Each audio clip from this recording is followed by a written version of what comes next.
The burden, if you like, the burden of debt has been shifted. We still have our public debt, but it has also been shifted onto the poorest families. And if we look at our national figures for debt, then we have great concern as to our future economic stability.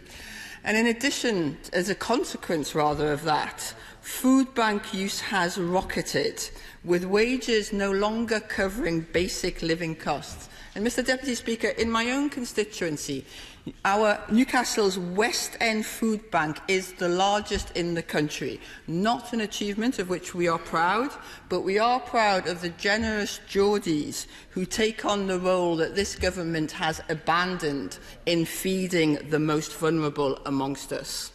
5.2 million are trapped in low pay, and small single-figure percentage increases in the legal minimum will not put an end to this misery.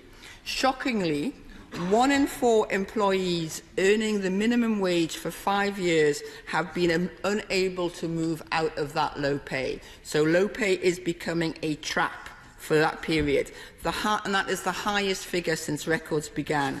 And the workers least likely to escape the low-pay trap are those in the North East and women. They are being trapped by the lack of action from this government. So will the Minister admit that under the Tories, low pay means work is not a protection from poverty? Now, I want to be clear, Mr Deputy Speaker, that despite its name, the government's minimum living wage is not a real living wage. The small increase that this SI represents will not make it a real living wage. More than 5 million people are paid less than a living wage, a huge increase from 3.4 million people in 2009.